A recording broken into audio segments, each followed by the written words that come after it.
I don't know what else to do, folks. Ah, I'm sorry. You have to disregard the first 15 seconds of this. It's Sunday, and what happens on Sunday? This fucker decides to act up. What else is new? At any rate, welcome. It's Sunday evening. Sky's getting overcast. It's probably rain at some point tonight, but I figured it's better to have some light in here so you can see me. Uh, the NCAA tournament going on in the background. They're at halftime now for Ohio State and George Mason.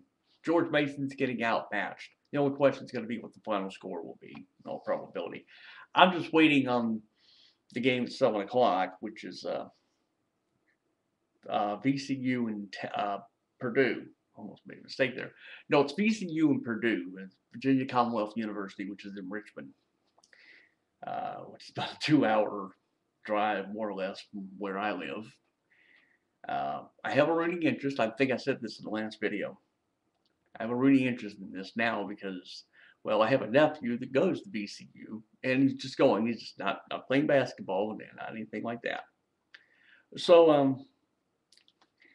I'm just going to look at this here. Basically, I'm going to shut everything down here by 7 o'clock so I can watch this thing in peace.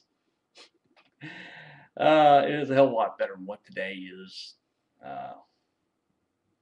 Nationals today, final score, they were playing Detroit. The final score was 6-1. Didn't really matter. They were out of this early. Tom Gorsolani took to the mound, trying to be the fifth starter. The Nationals need a fifth starter, and nobody wants to come out and claim it. But the story of the game really was fuck ups on the field, a couple of base running fuck ups. It's almost painful to watch. I mean, it's spring training. I shouldn't get excited. I know I've said this before. I shouldn't really get excited over spring training, but you get to the last week or so of spring training, and this is where everything starts. You should have your minds made up to who's you're going to be taking on the 25-man roster when you break spring training. So, the real question is trying to figure out. Let's see. I think they were doing it today for the telecast. It was like saying, okay, we had 3 center fielders that were in this game, more or less, because, well, let's see. You got Nigel Morgan, who has the job for now, but he was DHing today. You have Roger Bernardino, whose natural position is center, but he can move around. So he was actually playing today in. Well, thank you very much. I was trying to remember. He was playing left. The Rick Ankiel was sitting there in center field. Who I said the guys made the team anyway, basically because you have to have an out. You got to have at least a 4th, 5th outfielder. Things. So anyway. Now you got to figure out, who's going to be the starting center fielder a week from Thursday when the season starts. Trying to run my eyes here. Of course, the other thing I get pissed off about was watching the NASCAR race today in Bristol. Flipping between that and the Nats game. So. Kyle Busch won, so okay. But my fantasy race team I have for ESPN.com is taking a hit. This is what happens. I mean, this is what happens when you play fantasy sports. I don't care what you're involved in. This is what happens when you do fantasy sports. Is your mind is not solely on trying to watch a game or watch a race or whatever the case may be. You can't sit there and root for your favorite driver or whatever.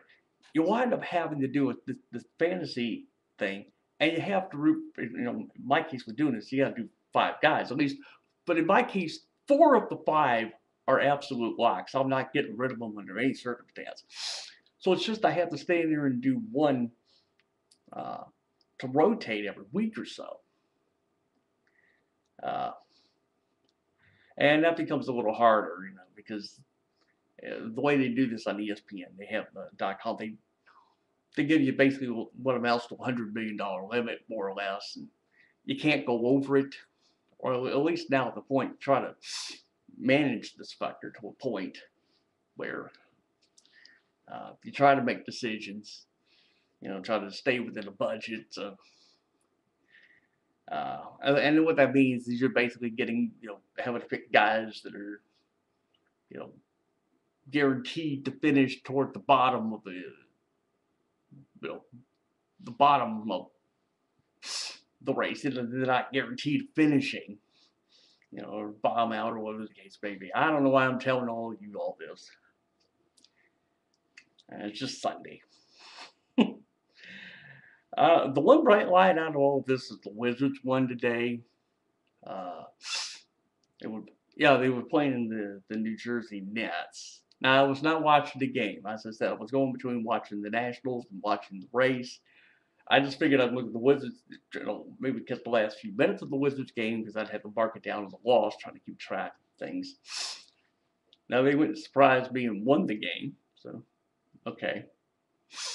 Still points out they're a lottery team, so we'll deal with that when that happens. God, I don't even know what else to do here. I think I'm all talked out here because I'm trying to watch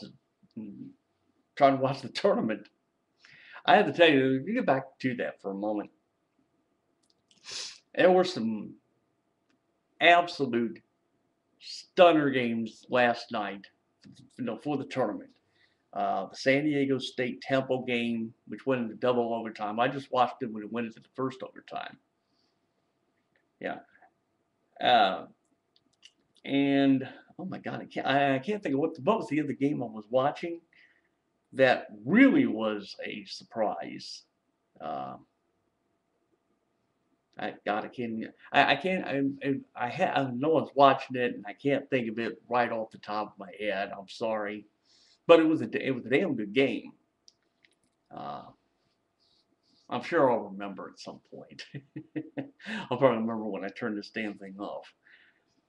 At any rate, I shall now turn my attention to watching the tournament, at least watching the second half of this Jordan Mason game, how bad this may be, and just wait until the VCU game starts about 7 o'clock or so. So, with that in mind, I shall leave all of you, the whole bit. I shall see you when I do these videos. God knows when I get around to them. So, adios, motherfuckers. Enjoy what is left of your Sunday, for what it is worth. And we'll catch up to you soon. So, that's it. I'm done. Oh, God. Let's hope this damn thing works properly.